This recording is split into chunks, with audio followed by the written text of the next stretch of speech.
O mankind, be dutiful to your Lord, who created you from a single person, Adam, and from him, Adam, he created his wife, Hawa, Eve.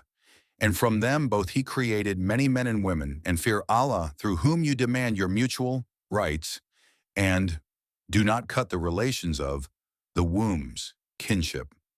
Surely Allah is ever and all watcher over you. And give unto orphans their property, and do not exchange your bad things for their good ones. And devour not their substance by adding it to your substance. Surely this is a great sin. And if you fear that you shall not be able to deal justly with the orphan girls, then marry other women of your choice, 2 or 3 or 4.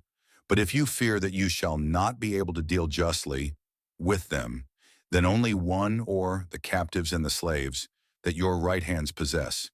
That is nearer to prevent you from doing injustice. And give to the women whom you marry their mahr, obligatory bridal money given by the husband to his wife at the time of marriage, with a good heart. But if they, of their own good pleasure, remit any part of it to you, take it and enjoy it without fear of any harm, as Allah has made it lawful.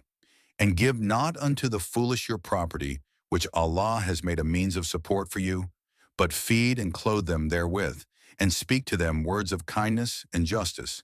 And try orphans, as regards their intelligence, until they reach the age of marriage. If then you find sound judgment in them, release their property to them, but consume it not wastefully and hastily, fearing that they should grow up. And whoever amongst guardians is rich, he should take no wages. But if he is poor, let him have for himself what is just and reasonable, according to his work.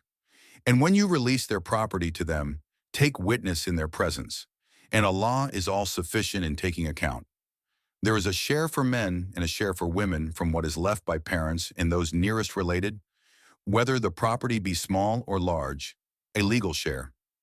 And when the relatives and the orphans and al-masakin, the poor, are present at the time of division, give them out of the property and speak to them words of kindness and justice.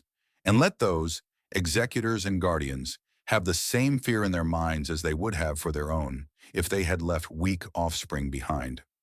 So let them fear Allah and speak right words.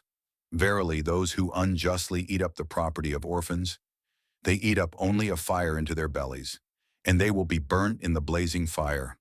Allah commands you as regards your children's inheritance. To the male a portion equal to that of 2 females.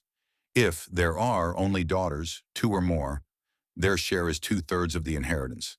If only one, her share is half. For parents, a 6th share of inheritance to each of the deceased left children. If no children and the parents are the only heirs, the mother has 1/3. If the deceased left brothers or sisters, the mother has a 1/6. The distribution in all cases is, after the payment of legacies he may have bequeathed or debts. You know not which of them, whether your parents or your children, are nearest to you in benefit. These fixed shares are ordained by Allah. And Allah is ever all-knower, all-wise. In that which your wives leave, your share is a half if they have no child. But if they leave a child, you get 1/4 of that which they leave after payment of legacies that they may have bequeathed or debts. In that which you leave, your wives' share is a 1/4 if you leave no child. But if you leave a child, they get 1/8 of that which you leave after payment of legacies that you may have bequeathed or debts. If the man or woman whose inheritance is in question has left neither ascendants nor descendants, but has left a brother or sister, each one of the 2 gets a 1/6. But if more than 2, they share in 1/3. After payment of legacies, he or she may have bequeathed or debts, so that no loss is caused to anyone.